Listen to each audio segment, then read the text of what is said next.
MULATSCHAG. Hey, we're the Last Internationale. You're watching Coolatschag. The only TV you need, baby. Woo! MULATSCHAG!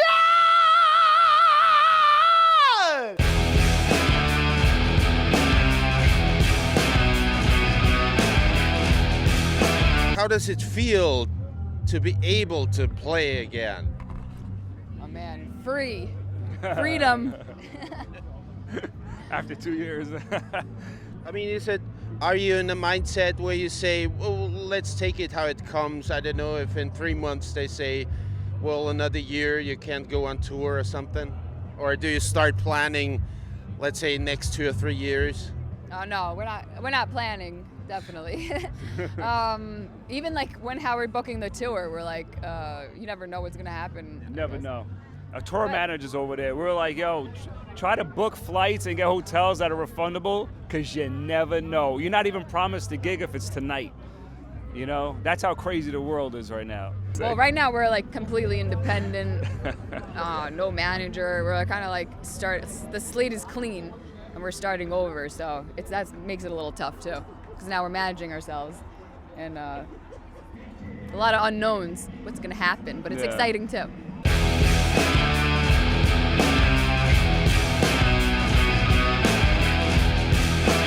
I was saying that we like moved to Europe, like we stayed in Portugal in like small towns, and we're writing the record in like different places, like a mountain town, a beach town, wherever we can get a place.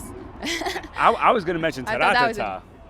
We were on this really awesome during the lockdown when it was the lockdown technically. We were invited on to do a TV show. Well, actually, that was before the lockdown. There was one time we were on there twice. One was before the lockdown, and one was during the lockdown. One was during the lockdown, but one was before. Sorry, the time's all messy. We were invited on this French TV show. We were on tour, and it was such a cool experience because it's the first time we got to play with the band we play with today, and it was so cool. And after that show, our show started selling out in France. It was a great experience. And then the tour got canceled, lockdown. How hard is it for you when you're writing new material not to let this kind of like get too much room in the writing, this anger? I don't know, because I don't think there was more anger in the music. I think it was almost easier it was almost easier to write. There's more anger. The new song's very angry. Well, yeah. No. I can't tell because it's our music, so I don't know. Hoka Hate is very angry. Yeah, okay. The second single is even angrier. She's talking about starting an armed revolution all throughout the Americas. It's Jose Marti's dream. But I think we would have written that before the pandemic. Oh, no, sorry, the Bolivarian dream. Jose Marti's talking about the Simone Bolivar, how he had the dream of uniting all of the Americas. That's what that song's about. And she references Nat Turner, which hacked people in their sleep, their slave masters and shit like that.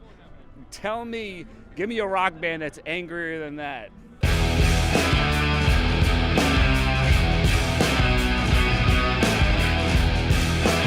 I have another prediction about technology. Bands like us are going to get pushed out, and we won't exist within the social media setting.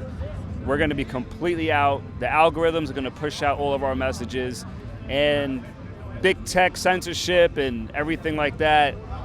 Well, you can't even Google our name in like 5 years. That's my prediction. Yeah, I think censorship is going to get to an even scarier place that we couldn't imagine. But I hope I'm wrong, and if I am wrong, it's because enough people pushed back against it, and we're seeing a lot of people pushing back. So let's hope I'm wrong, because we're gonna fight for freedom of speech like we've never fought before, man. It's gonna be a tough fight now. Oh yeah. The future's something very difficult to predict. You know what I'm saying? Like you just don't know. You don't know. For all you know, some idiot pushes a button and there it is. It's over. With what's going on in Ukraine right now, and I'm telling you right now, our position on what's happening is very unpopular within mainstream media.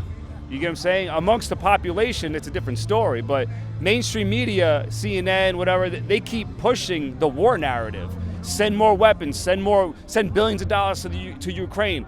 Yo, does anybody realize that Russia has nuclear weapons? You know what I'm saying? Like, you don't fuck around like that, man. We're supposed to be anti-war, not pro-war. So our position as a band is very unpopular.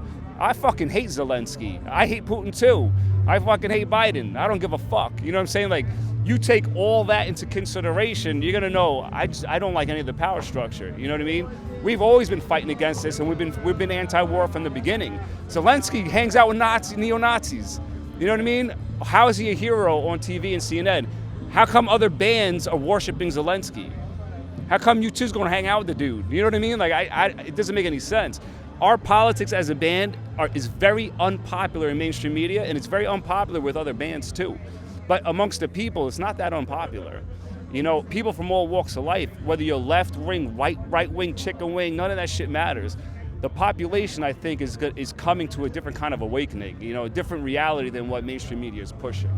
That's what we're seeing. Yeah, I think with anything, don't be afraid to not say not be a part of the narrative. It's hard, and you're gonna get a lot of shit for it. But I think, whenever something's popular and like pushed on the media, I always am a little weary of it.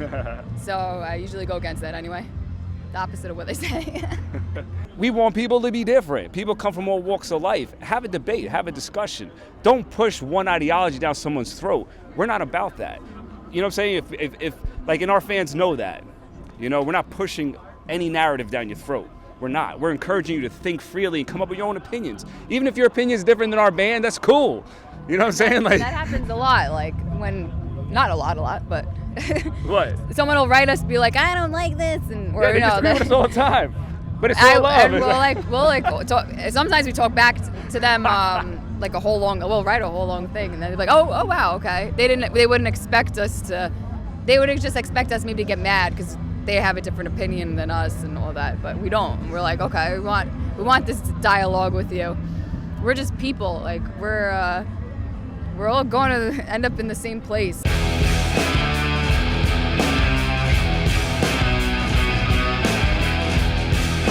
We have a book.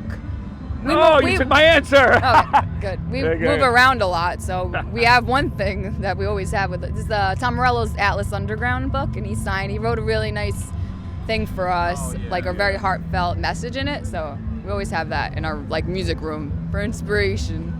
And then we have some lanyard. What are they called? Lanyards?